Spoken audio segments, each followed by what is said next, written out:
앞에 부동산 개발 구조나 금융적인 측면 아니면 이제 공간이나 이제 고객 특성 관련해서 얘기가 많았다면 저희는 오히려 훨씬 잘하시는 분들이 발표를 해주신 것 같고 저희는 그래서 입주해서 사는 사람들이 실질적으로 어떻게 사는지 그리고 커뮤니티를 형성하는 과정에서 어떤 운영 서비스를 제공하고 있는지 중심으로 설명을 드리도록 하겠습니다. 앞에는 좀 빨리 넘어가고요.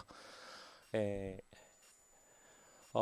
저희가 듀얼하우스를 시작한 지는 만 4년 정도 됐고요. 이제 서울 시내 두 개의 지점을 가지고 있는데 시작할 때부터 지금까지 가장 많이 공부했던 게 다른 코리빙 서비스는 국내외에서 어떻게 하고 있나였던 것 같아요. 그래서 뭐 공유 자체의 가치에 집중하는 것도 있고 라이프 스타일을 집중하는 것도 있고 뭐 커뮤니티를 목적으로 지어진 것들도 있습니다만 한국에서는 적어도 이제 사회적 목적 을 가지고 이제 어포더블 하우징 서비스를 제공하겠다. 그래서 마린의 꿈에서와 마찬가지로 좀 주거비 부담을 낮추기 위한 노력을 자기들의 핵심 미션으로 하는 곳들이 있는 반면에 또 이제 혼자 사는 건 외로우니까 같이 살면 재밌지 않을까. 그게 더 새로운 라이프 스타일일 거야. 이렇게 생각하는 분들이 있고요. 거기서 나아가서 이제 앞에 이상욱 대표님처럼 일상생활을 중심으로 한 라이프 스타일 제 맘대로 분류한 거니까 뭐 대표님 틀리더라도 노여는 하지 말아주셨으면 좋겠고 네 어떻게 더 재밌게 같이 살 수 있을까를 고민하는 모임들을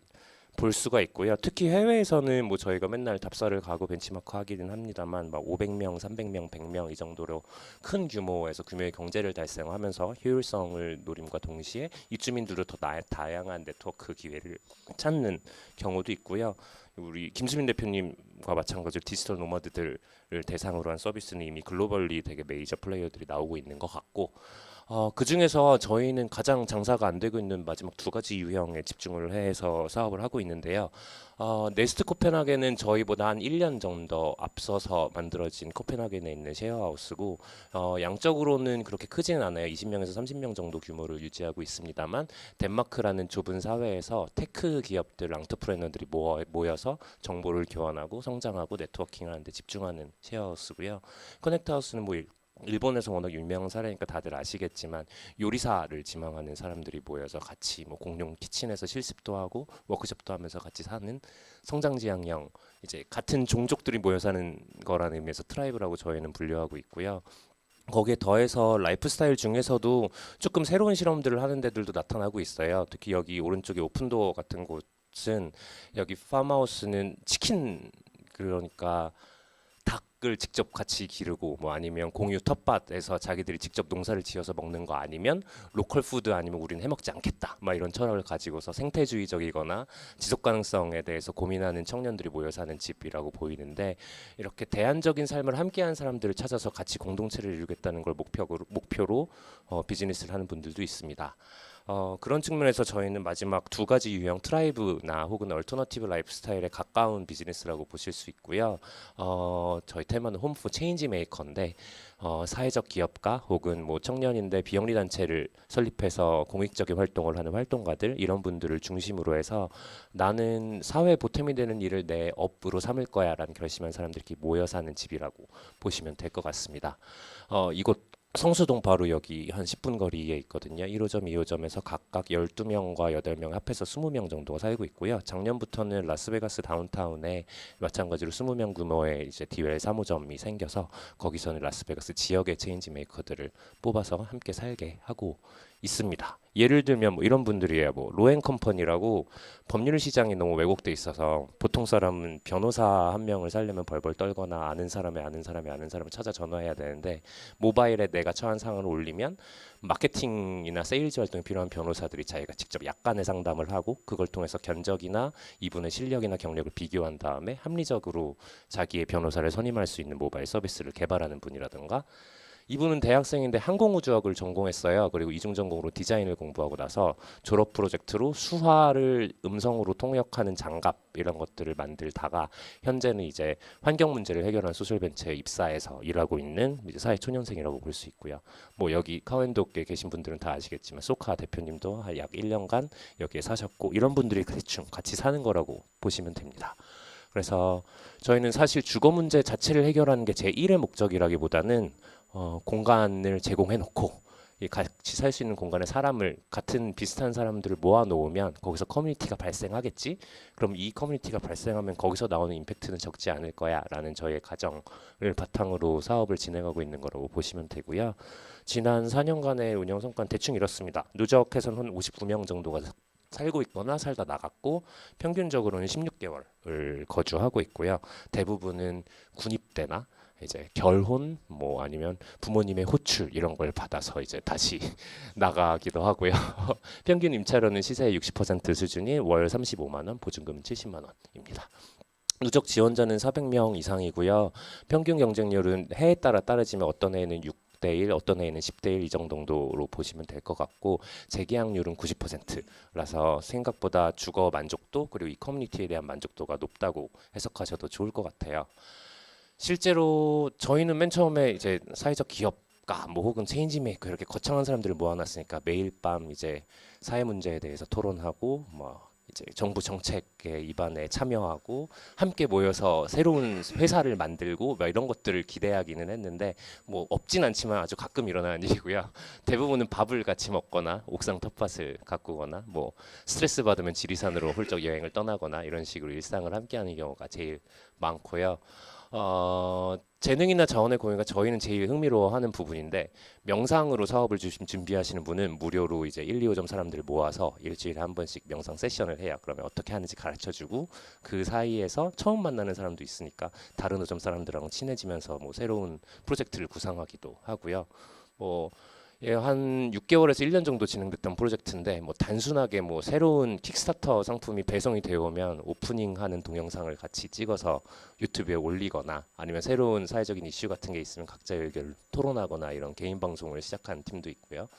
뭐 아니면 자기가 아는 사람 중에 이 사람은 좀 애들한테 소개시켜주고 멋있는 사람인데 한국에 왔네 막 이러면 집에 초대해서 같이 밥을 먹으면서 서로의 네트워크를 공유하거나 토론회를 열기도 하고요.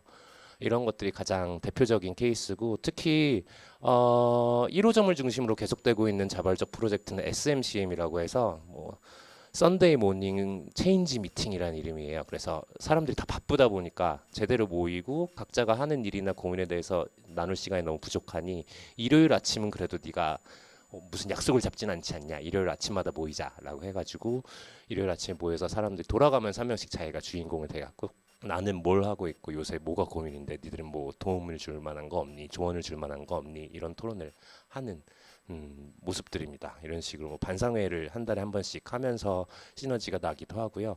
여기는 아프리카 인사이트라는 이제 젊은 국제개발 NGO 대표님인데 같이 입주했던 분 중에 소울 오브 아프리카라고 아프리카에서 작품을 수입해서 거기 아티스트들에게 지속 가능한 수입을 이제 제공해주는 소셜 벤처를 하시는 분이 있었어요.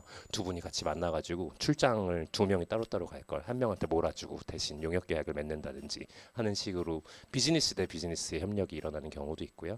가장 많은 경우는 퇴사와 이직인데 저희가 디웰의 별명이 이직웰 혹은 퇴사웰이거든요. 그래서 사람들이 퇴사를 하면 자기가 고용을 하기도 하고요. 혹은 자기도 같이 퇴사한 다음에 새로 스타트업을 만드는 일도 실제로 한 2번 정도는 있었습니다. 그래서 요즘 청년들의 라이프 스타일에 맞춰서 되게 재밌는 일들이 일어나는 곳이구나 이렇게 보시면 되고 여기가 도트윈이라고 같이 창업을 했던 친구들이 같이 일한 장면이에요. 이런 것들을 지켜보면서 대체 여기 사는 게 뭐가 좋을까 이걸 질문을 드리고 싶어갖고 워크숍을 한번 작년에 간 적이 있어요. 거기서 이제 디엘에 살면서 제일 좋았던 점, 제일 싫었던 점, 혹은 왜 여기에 들어왔는지 이런 것들을 물어봤었는데 제일 많은 공통적인 답변이 이거였던 것 같아요. 하나는 소속감, 유대감, 즐거움 같은 키워드로 바뀌어지는 내 보금자리를 찾은 것 같다. 왜냐면 나는 평생 고등학교 때까지 부산에서 살다가 서울에 와서 대학교를 살면서 한 번도 내 동네 혹은 내 소속 이런 것들을 제대로 느낀 적이 없었는데 여기는 부모님이랑 같이 사는 게 아님에도 불구하고 우리 집 같고 내 가족 같고 여기에 내가 함께 있는 공동체를 느낄 수 있어서 행복하다는 의견이 첫 번째로 많았고요. 두 번째는 내가 사업을 하면서 무슨 일이 닥쳤을 때 내가 직장인으로서 어떤 한계나 고민에 부딪혔을 때 도움을 청할 수 있는 사람이 하우스메이트인 게 가장 좋았다는 의견이 되게 많았어요. 뭐 예를 들면 뭐 이런 것들이 있죠. 링크라고 탈북 청년들의 재활을 돕고 혹은 심지어는 이제 중국이나 다른 제3세계에 있는 탈북자들을 구출하는 업무를 하는 이제 NGO가 있는데요. 거기서 일하는 친구가 이런 얘기를 하더라고요. 자기나 이런 일을 하면 부모님은 이제 밥상을 엎고 왜 다시 박사 과정으로 돌아가지 않느냐 압박을 주고, 혹은 친구들이 그거 하면 무섭지 않니? 막 이런 얘기만 하는데, 여기서는 오, 너 그거 하면 재밌겠다. 우리 여기 와서 강연 한번 해주지 않을래? 이런 긍정적인 반응이 처음이었다는 거예요. 이런 환경을 제공해 주는 게 우리의 미션일 수도 있겠구나, 이런 생각을 많이 했고요.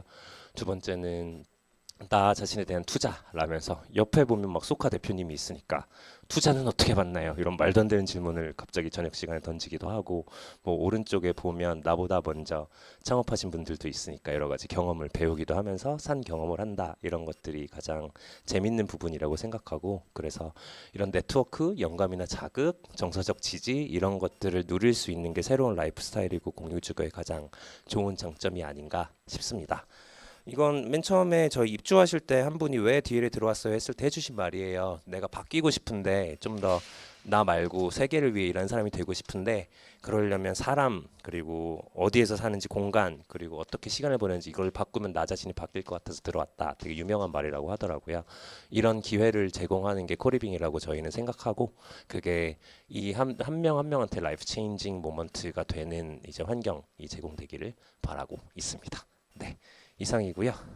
다음에는 보더리스 하우스의 이야기를 들어보시도록 하겠습니다.